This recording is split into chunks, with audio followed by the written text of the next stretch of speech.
Hey, good morning, everybody. It's Mike, and it's Saturday morning. It's Multifamily Unplugged. Glad that you are here. And I am certainly looking forward to the conversation with our guest this morning, but we'll get to that in a minute. One word I want to throw out this morning that I just want you to think about and see where you're at, but curious. Are you curious about your life, about what's going on? Are you curious about how you're doing a project or how you can improve maybe your underwriting model or how you can improve the construction on a project that you're currently doing? You know, I think that when we stay curious, we stay in education, we keep learning and keep growing as a result of that. And, you know, I always like to talk about that none of us grow professionally unless we're growing personally. And I think a lot of that, if we stay curious about life, stay curious about other people and what's going on around us, that it helps us grow. So, hey, if you're new to the show, welcome. I'm glad that you're here this morning. I don't know if somebody told you about us or invited you to come, or you saw something on Facebook or one of the other social media platforms, but I'm glad you're here. If you're out on YouTube watching us live, smash the subscribe button. We're here every week, but throughout the week, we deliver great content, new information, tips, topics that'll help grow your business, help grow your multifamily portfolio or take it to the next level, teaching you how to underwrite or raise private capital, whatever you're working on. And this morning, I hope we get into a lot of that. So if you are on Facebook, follow our Facebook group, Multifamily Unplugged. Go join the group. Always bringing out information. And over there, you're going to hear everything about our upcoming events, whether they're live or they're webinars. You're going to hear about our Multifamily Unplugged and those guests and when those come out. So glad that you're here. If you have questions along the way this morning, throw them in the comments. We'll get them answered for you. And let me tell you a little bit about my guest. This morning, I'm joined by Matt Shields. Matt's from Akron, Ohio, and we all know I'm in Chicago. So I always like to talk to other multifamily people from other areas and see what they're doing and how they're looking at the business. He's with significant lifestyle communities, and let's bring Matt in and talk to him a little bit about what he's doing. Morning, Matt. Hey, Mike. Thanks for having me. Hey, thanks for being here. Thanks for getting up. And are you on Eastern time or Central time? I am on Eastern time. All right. So you're a little later than. Yep. We're on the other side of the line there. Yeah. I wonder if they're ever really going to change that so that everybody's on the same time. Who knows? Crazy. But hey, so Matt, one question I always like to start with in the morning with my guests is, in one word, what best describes you personally or professionally? I was going to say inquisitive, but you know, your definition pretty well outlined that exactly. But I completely agree. Always stay curious. Always keep trying to learn. No matter how good you think that you have it, there's always other ways to be able to better yourself, better your process, better your thinking. Always ways to improve. So if you are curious, if you're always learning, you're always going to be bettering yourself, bettering your life, bettering the lives of people around you. So 100%. Completely. You know, I always say that if you're the smartest guy in the room, you better pick a new room to go to. Exactly. That's exactly right. And, you know, I've been doing this 30 years and I still keep learning. And that's why I love doing these podcasts, because I'll have somebody like yourself on. And, you know, you might say something that sparks, you know, a new idea for me, or, you know, hey, maybe I should go try this or test this or something. So that's the power behind podcasting and listening to podcasts and listening to other professionals. So yeah, you never know what kind of connections you're going to make, ideas you're going to get. So love it. Thanks for being here. Appreciate it. No problem. So tell us a little bit about you. I know we got connected somehow by somebody. I don't know, one of our assistants or something got us together, but this is really the first time we get to chat, and I always love that. So why don't you give a little background and history on yourself? And yeah, so I've been an entrepreneur for 25 years now or so. I haven't worked for anyone for quite a long time, except for myself. I used to have an electrical contracting company that morphed into a technical or a technology company a number of years ago. So the technology company was doing well and got the itch to start investing in real estate, which I did some research, found Grant Cardone, really liked what he had to say, but couldn't really get behind him as a person. So I found Jake and Gino, joined that group, partnered with a partner of mine about 5 years ago or so, and we've been buying multifamily real estate ever since then. So, Wow, yeah. very cool. Good for you. And so, are you? Where do you like to buy multifamily? How do you choose your markets? Yep. So we always look obviously at the growth of the area. Are people moving there? That's number one, right? So we're searching a lot in the Sun Belt areas. Right now we've got property in Atlanta, Houston, and we actually have our first new development project that we're just getting kicked off here. That is in Peachtree City, which is the Atlanta suburb. Okay. Then we also have some large or a large portfolio in the Cleveland market because I'm here in the Shaker Heights area. If you're familiar with Cleveland, Shaker Heights is a nice suburb of Cleveland, Ohio. Yeah, So and I know Shaker Heights, so I understand. I know where you're at there in that market. So, do you have a lot of units under management? we've got about seven. I think we're at 720 right now under Okay. management. So fair number. Yeah, Yeah, that's a that's a good number. Yeah, and we sold 3 properties last year as well. So we're looking to get that back up again. But with what we have under contract right now, we should be over about 1,200 or so here in a few months. So So, do you syndicate your deals or are you private capital? no, we do syndicate them. Obviously we invest in all of them as well as we're growing the snowball, if you will. So we do also invest in all of our deals, but it is all syndicated. Yeah. And what, so talk a little bit about your buying box. What's your strategy? What do you guys like to own and buy? Yeah, so we will go after some of the larger or some of the older assets out there. I know that a lot of people shy away from anything post 1980 or pre 1980, I should say. But we've got quite a few in our portfolio that are older than that. We've got a great team behind us who understand and know how to be able to manage all of the issues that might present themselves in the older assets, which is exactly why we're in Shaker Heights too. That's a pretty classic area. There's a lot of older assets in that market. So our buy box, again, we're always looking for value add opportunities, again, in areas that are growing where there's that high demand for the rental units. So at a very, very high level, that's what we're looking for. And then we also, I should say, are looking for properties that are 200 units plus. So we don't want to go after any of the smaller assets or anything like that. We've obviously grown up through those. We've had those before in the past, but it's a lot more difficult to be able to manage the smaller assets. Obviously, there's not enough scale there to be able to hire a team and all of that. And we're doing all of this remotely too, for the most part. So like I handle all of the operations, and yes, I'm local to Shaker Heights, but I also manage the properties in Houston and Atlanta and all of that. So it's, again, you need to have that on-site local representation, and you need the scale to be able to make that happen. So, Yeah. So are you property managing your own stuff or just asset managing? no, we do both. So we do all the property management. So we have our own property management company, and that's really where the majority of the work is in managing the property management side of things and managing the on-site staff and all of the complexities that are created with having tenants in all of those buildings.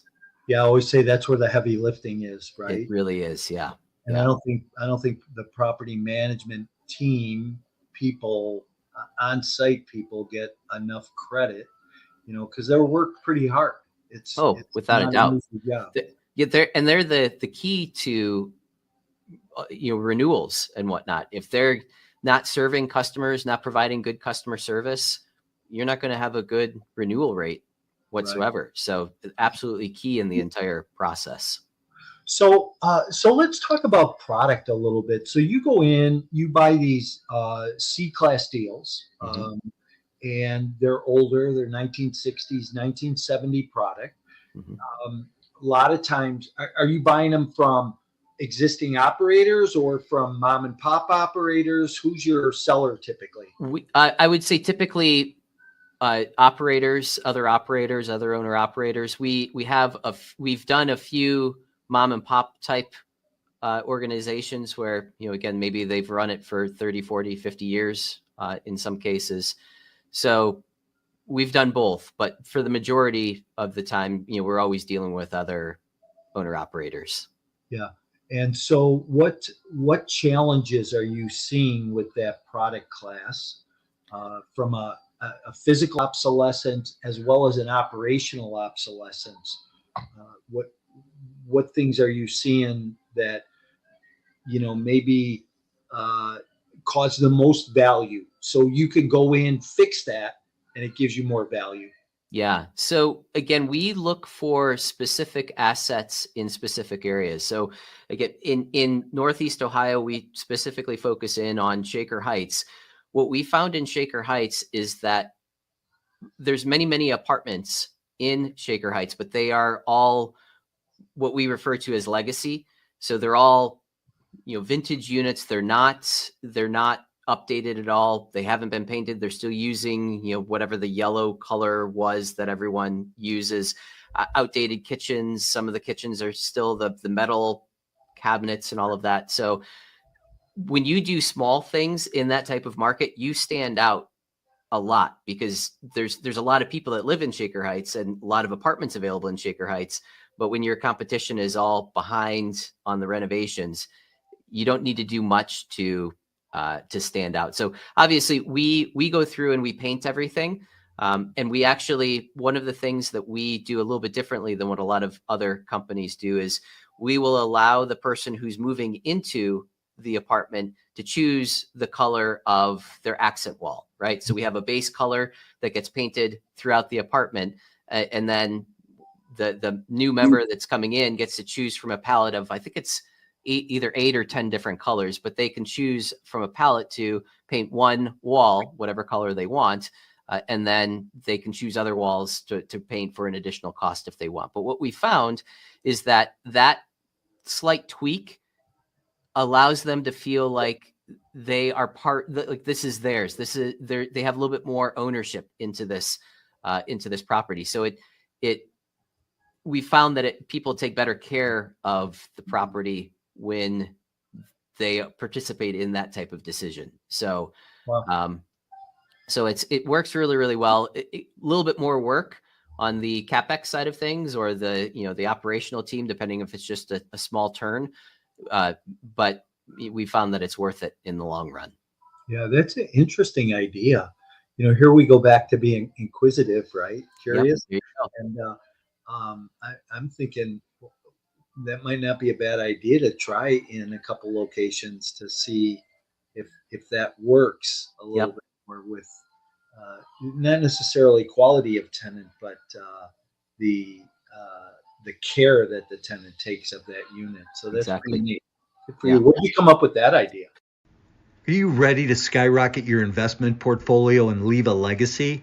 Are you tired of inconsistent returns received in the stock market? Do you think it may be time to take a look at alternative investment options for your portfolio? Passive investing in multifamily real estate could be that option. With no tenants, trash, or toilets, providing a solid return on an annual basis that outperforms traditional investing, also receiving a monthly or quarterly return along the way. These lower risk and secure assets are a great hedge against inflation. If you want to learn more about these types of opportunities, you can email me directly to schedule a 15-minute consultation to see if you qualify. Just email me at mike@mikemorawski.com. So this goes back to, I guess, the curious side of things as well, and knowing where you want to get your information from. So I mentioned how I found Grant Cardone, and I mentioned how I joined Jake and Gino. My partner and I always have had the mindset of let's reach out to other people that are doing this, have done this before. Let's not try to reinvent the wheel or anything. So we have a mentor that was very, very successful in the business over the course of about 20 years or so. He's no longer in the business, but we basically inherited all of his things that he was doing in his properties over the course of about 20 years or so. And that was one of the things that he did to stand out in his markets. It's pretty interesting. I always say success leaves clues, right? Mm-hmm. So exactly. We all learn from people either by their mistakes or by their successes. So. Yep. And then when you are in a situation when you feel like you're making a mistake or you feel like you've quote unquote failed, right? That's when you need to be paying attention, because that's when you're learning what not to do, what to do differently, right? So always people get down and bashful about those types of situations, but that's always when you're going to learn the most. So you need to be paying attention. Right. Hey, let me ask you this. Where do you find that you get your biggest bang for the buck, say? Is it on your interiors or your exteriors? This is actually an interesting question. We've talked about this for quite a while.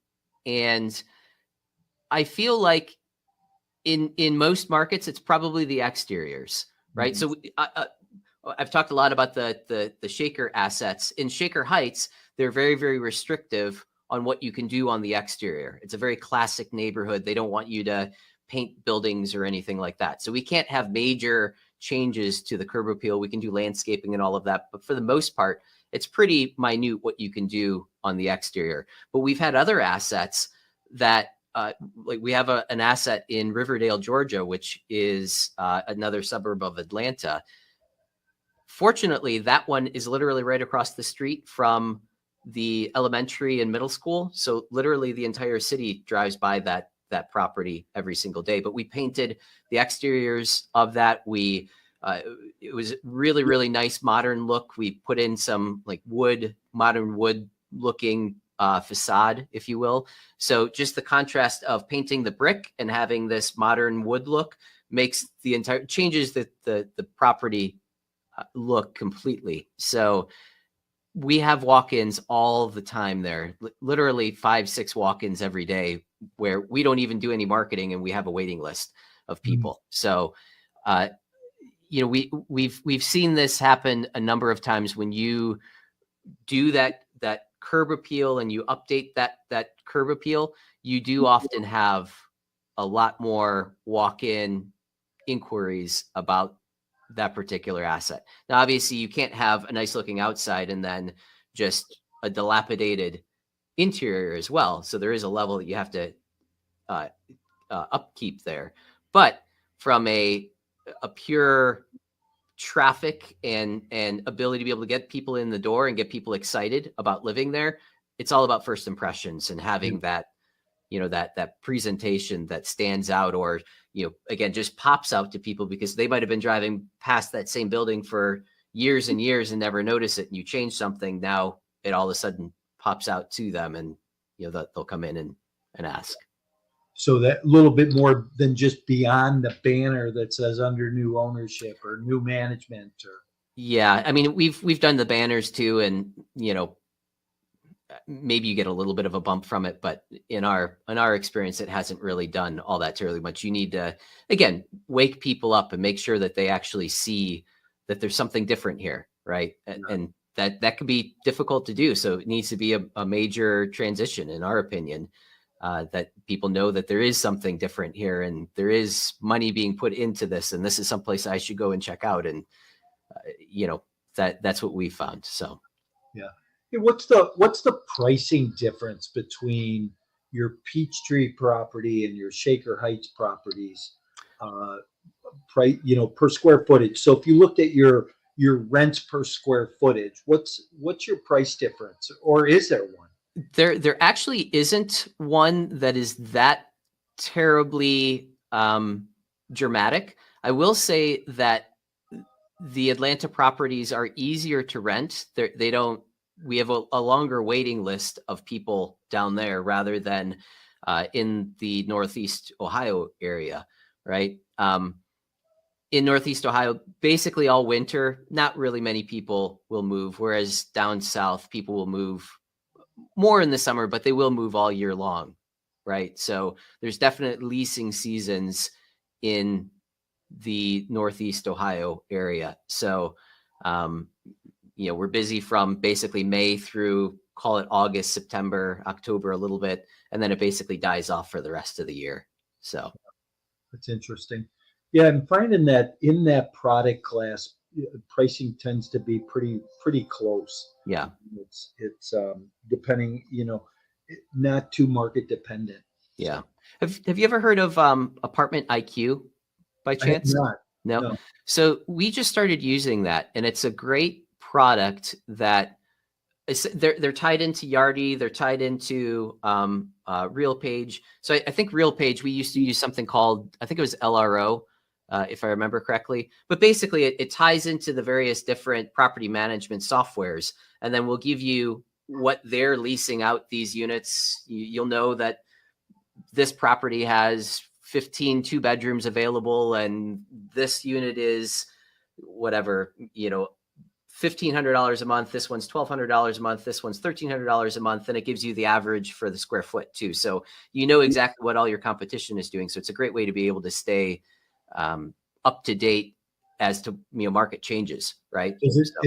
I imagine it's got to help you on your underwriting too when you're first looking at a deal and you're comparing a couple different properties in the area. It does. It definitely works once you have properties in an area. So the way that their contract works is, they'll set you up with your various different assets. So if you're already in a market and you've applied for their service and you're trying to bring on more assets in that market, you absolutely can compare those prices. But I wouldn't be able to go and say, like, we're in Northeast Ohio and there's a property in Denver, let's go and compare Denver. I can't go and look at those assets. Yeah, right.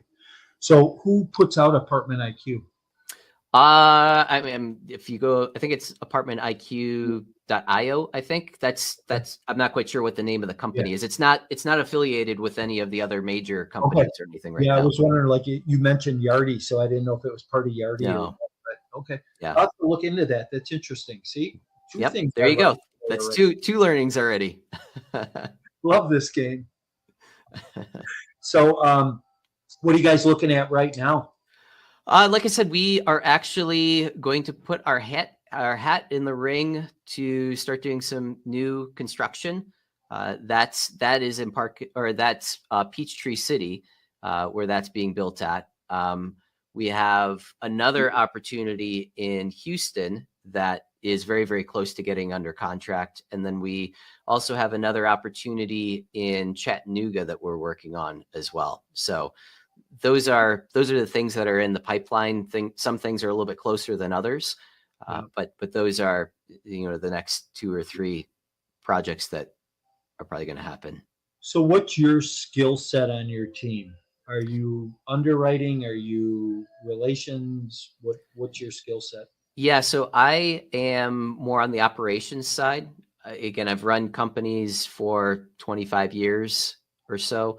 So I handle all of the, all the day in, day out, managing all of the teams and people and projects and all of that type of thing. So, that's where I kind of play the role. And then my partner handles a lot of the, we also have an analyst as well. So he handles a lot of the underwriting, and then both of us will, give our input as to what the plan should be, how much we should be doing, in the various different, the various different properties and units and all of that. So, are you finding deals penciling right now, or are you?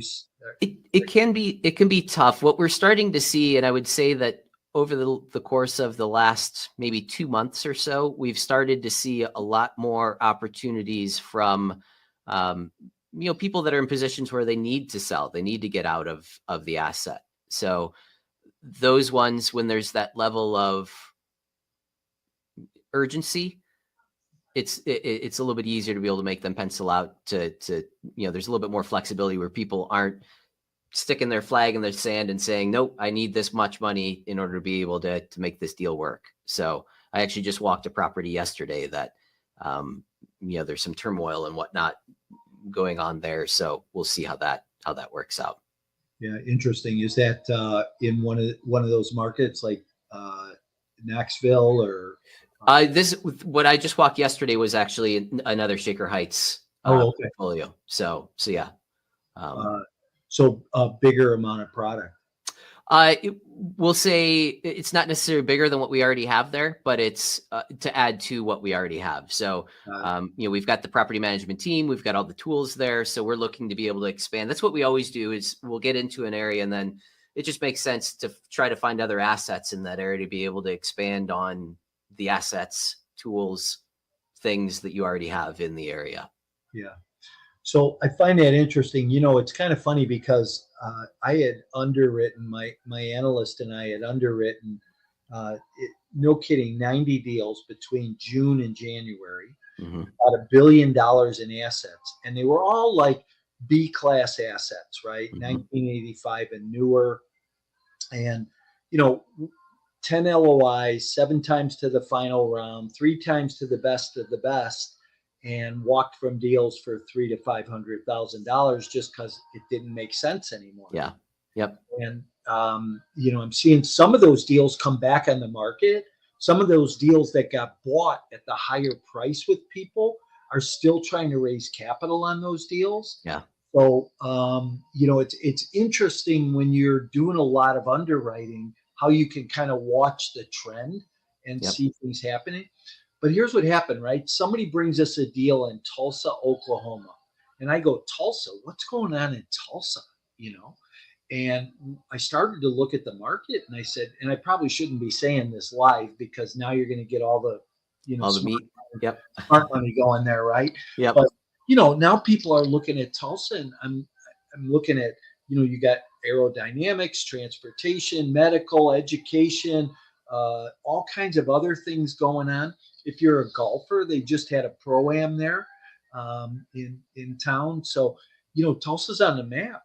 And so we find a deal there, not a B-class asset, a C-class asset. And I'm like, God, do I really want to do this? But as I got into it, and we're buying it right, but the deeper I get into it and the deeper I get into the market as we've been going through this process, all the signs say that this is where you should be right now in this marketplace, is maybe in some of these older assets in, emerging market, right? Not something, like I think Atlanta is going to come back as an emerging market next year. Again. Yeah. So, you just got to watch the trends, I guess, and do enough underwriting to really get a feel for what's going on. Yeah. Yeah. No, it's interesting when you start seeing that coming back to you and you're able to learn from other people's failures or what's going on in that market. Again, that's what I was saying before. You always want to either learn from your own failures or learn from what other people are doing that isn't working. And you can start to develop all of those insights that you start paying attention to. So that's great that and obviously you need to be able to have the volume to compare that to, right? So you said you underwrote 90 different assets, 90 different deals. So that's quite a bit of volume to be able to start seeing what's working, what's not working, how things are penciling out, and what are the standout opportunities then at that point. So, or non-standout opportunities, right? Right. Exactly. So and I love both sides of the aisle in that product class. So I like to find things that physically I can go in and make enhancements to, as well as on the operation side. And this thing is run so poorly by the current owner that it's just a lot of upside. I got to circle back for a minute because you mentioned metal cabinets in the kitchens. And I always love metal cabinets that are rusting and they're chipping and you're wondering how people are cooking or eating food around that old lead paint and, interesting. Yep. Yeah, no, they're still out there. There's quite a few of them in Shaker Heights. So yeah, that's for sure. Yeah. Hey, let's talk about raising capital a little bit. Obviously, you guys are syndicating your deals. How's the environment today for raising capital? what techniques or systems are you using to do that? Yep. So I would say that it's been interesting over the course of the last year or so. There's been a lot of people that have kind of fallen off the wanting to invest in multifamily. Everybody's sort of in this wait and see, wonder what's going to happen type situation, right?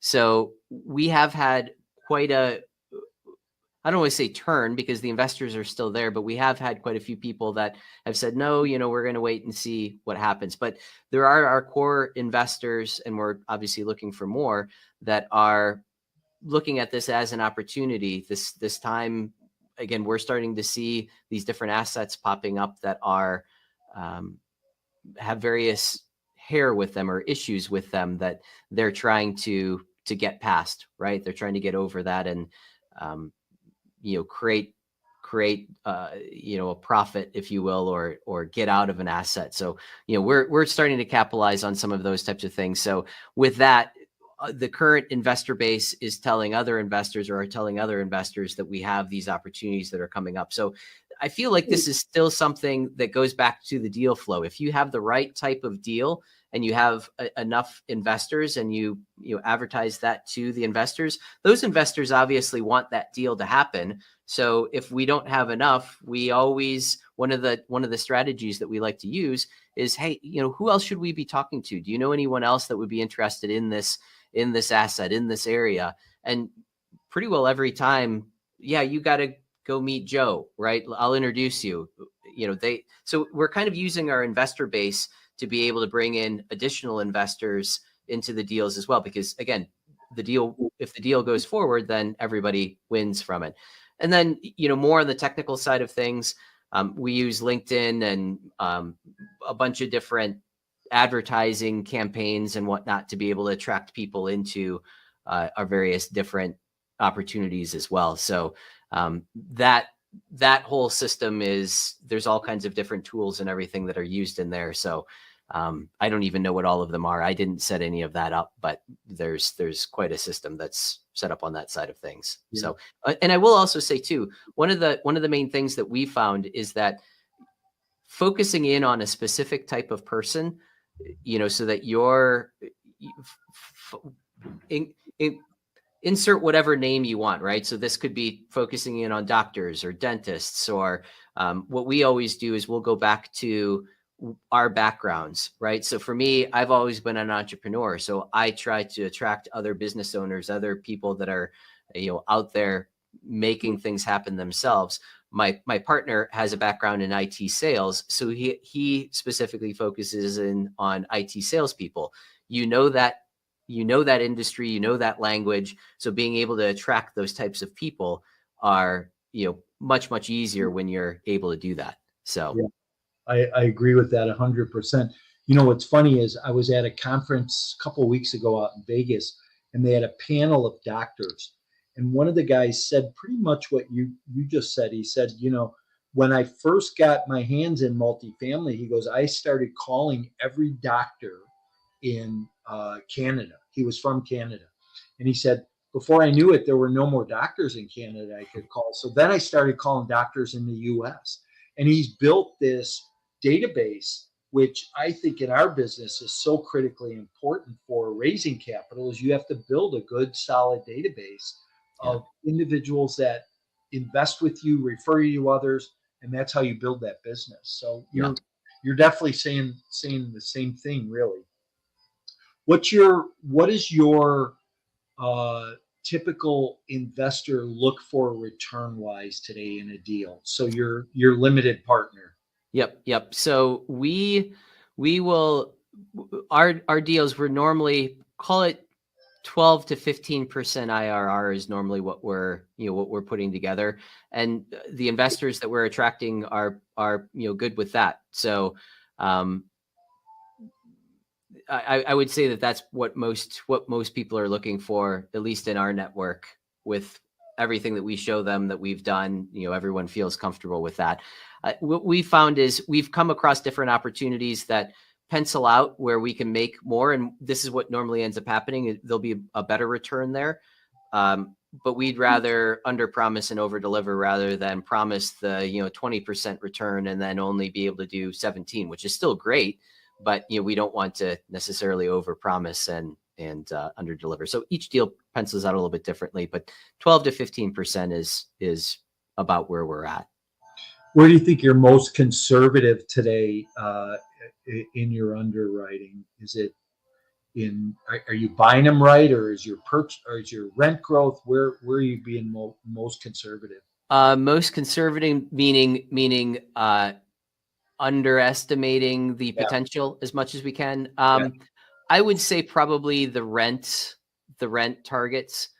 We're trying to be, again, we don't necessarily know what's going to happen with the various different areas. Again, we're focusing in on those hot areas, but we want to be able to not necessarily shoot for the stars, right? With those rent growths.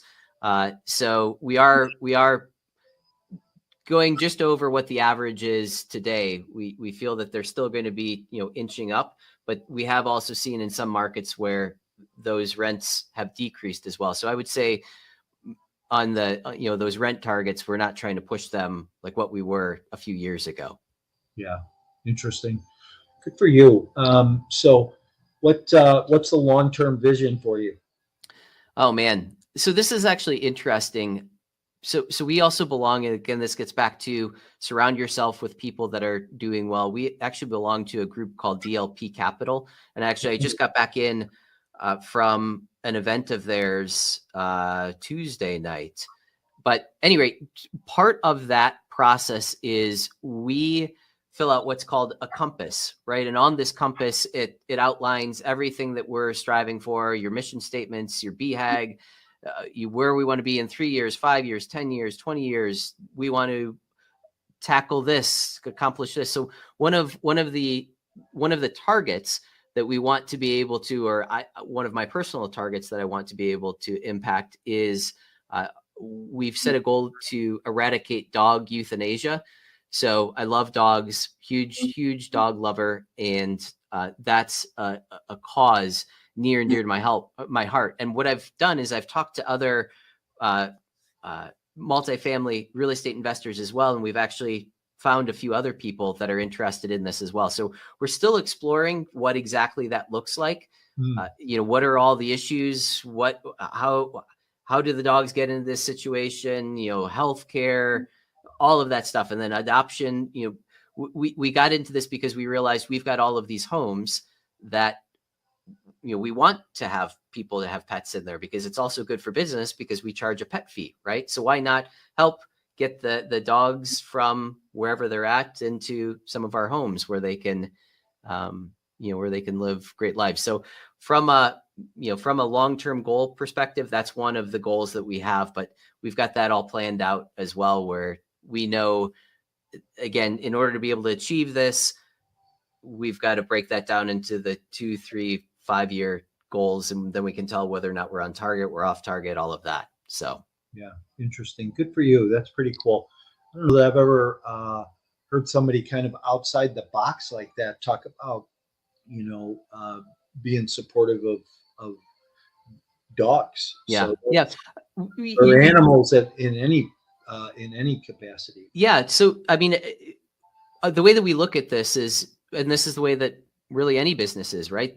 The business itself can obviously generate a lot of wealth, but it can be a vehicle to be able to impact something else that you're passionate about, right? Obviously the goal, everybody says, I want to be wealthy. I want to, have this legacy wealth, all of that. But that isn't necessarily the thing that you really want. You want to be able to, have the security and provide for your family and all of those things. But then after that, what do you do with it? Right. So there's these other things that you can focus in on to, be able to impact and use that business as a vehicle to be able to make that impact. Yeah, sure. Pretty neat. Good for you. Well, what are you working on now? Is there anything we can do as a community, my listeners, to help you or support you? How do we work for you? Yeah, so we are actually working on, which we didn't get into this, we're calling it Multiwiser, multiwiser.com, right? So This is not out yet, but one of the problems that we've faced from an operational standpoint is just documenting the progress of whatever is going on in the unit, right? So whether that be construction or, we're replacing this kitchen or the roof needs to be replaced over on this building. So we manage our construction projects a little bit differently than what a lot of people do. And basically this is going to be a platform that allows us to more or less create the plan in a visual way so that everyone can be on the same page. So when we initially take over a project, we would build that project. We would, show the land we need to, cut the grass and get the leaves done. And, we've got 11 different buildings on the property. Building 1 needs a new roof and all of that. So we, take all of these picture documentations and we organize it basically the way that the property is set up, right? So you have the land, is kind of the whole scope, if you will. Then you have each individual building, and each individual building on the exterior is going to have its various different things that need to be done. And then on an apartment by apartment basis, you've got building A, and then there's apartment 1A and 2A, 3A, however the numbering system works there. Inside building 1A, this is what the kitchen looks like, and we're going to replace the cabinets and, flooring and all of that type of stuff. So then as that project progresses, the people on the site will also take pictures to be able to update everything so that, especially toward the end, you understand what's left, what kind of conditions these homes are in, what was done in the homes. The banks are always asking, show us pictures. Even when we go and sell an asset, brokers and whoever it is want to know what was done. So this creates this nice presentation to be able to say, here's everything. This is what it looked like. This is what it, this is what it is today. And along with all of that, and this is probably another learning for you. So in my technology company, we manage our technology projects using a Scrum philosophy, which I'm not sure if you've ever heard of Scrum or not. Yeah. But basically what you do is you create your list of all of the different projects that you have, right? So I just was going through kind of high level, building A needs to have roof done and gutters replaced and needs to be painted, and there's a loose hand railing over here. So you would go through and you create that entire list, and what you end up doing is you apply a weight to each one of those items, right? So everyone knows what a Gantt chart is. Yeah. In my experience, Gantt charts have never been right. I don't think I've ever seen an accurate Gantt chart in my entire life. So that's a waste of time. So we use this as a way to be able to determine when is this project going to be done. And we do that by creating this list, and you apply weights to it. And the weights, I can't show anyone right now, but we basically have there's 9 different numbers that we use, and we display each number with pictures of dogs. Again, love dogs, right? So number 2 is this little tiny cute little toy poodle. Number 21 is this, ravenous snarling wolf looking thing, right? So what you do is, if you feel like you have a project that is, a pack of snarling wolves, it's more than just one wolf that is staring at you. You need to break that down into smaller bite-sized chunks, right? So that's too large of a task.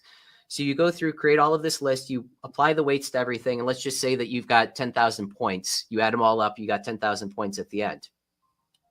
As the crews are going through checking off, okay, we did this, we did this, we did this, we did this, you end up creating what's called a velocity for that particular project. So you're then able to tell whether crews are slacking off or what's going on. You end up creating this average where that, okay, this crew can do whatever it is, 20 points a day or 50 points a day is what their average is. So over the course of a week, 2 weeks, you start creating this average. So if that average drops way down, I know pretty well immediately that, hey, something's going on. What's the delay? What, our crew's not showing up, or what's the issue. You also are able to say, okay, we're able to do whatever 20 points a day, and we've got 10,000 points to do. You're able to say, okay, this is going to take us 6 months to get to the finish line, right? So Yeah. it allows you to be able to know exactly when things start going downward, when things stop being as productive as what they have been before in the past. And it also allows you to be able to project out into the future that, based on this velocity that we're doing right now, this is when it should be done. So that's the way that we manage all of our construction projects. And that part of the tool is going to be included in these picture documentations as well. So wow, very insightful. And you guys are working on building that out. We are, yeah. So part of the technology company, I have a team of people working on that right now. So we're basically building it for us first, and then we'll start making it available to everybody else as well. Well, let me know when it's ready. I'd love to see it. Yeah, definitely. Beta test it for you. Absolutely. Love to have you do it. Yeah, for sure. So, hey, listen, it's been great having you here this morning. I appreciate it. Tell people how they get a hold of you. Probably the easiest is email, which is scrolling across the bottom of the screen here, but it's matt.shields, SHIELDS, @significantlc.com. Thanks, Matt, for being here. Always like to end with a couple of bonus questions. So what's the best book you've ever read? Oh, man, there's so many of them. I would say probably one of the most useful is Never Split the Difference. Oh, have you heard Chris of that one? Voss? Yeah, Chris Voss. Yeah, I mean, obviously negotiation, communication is everywhere in life, whether that be business or family or friends, whatever. So, that's a really, really useful, applicable book. Awesome. How about best restaurant? Oh, best restaurant, man.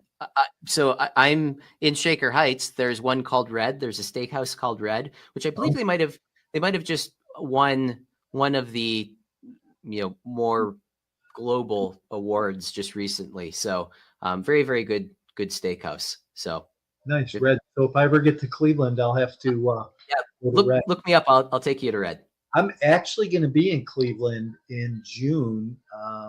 Buddy of mine got married and they're having a party. So cool. Sometime in the next few weeks, I'm out there. So yeah, let me know. We'll go. Okay. Well, listen, I appreciate it. It's been great to meet you. Look forward to continuing the relationship and getting to know each other more and seeing how we can maybe sometime at some point maybe work together on something. So, sounds great. Yeah, perfect. But thanks for being here. Everybody, we're here every Saturday, Multifamily Unplugged, 10 a.m. Central Time. And I will look forward to talking to you soon. If you need anything along the way throughout the week,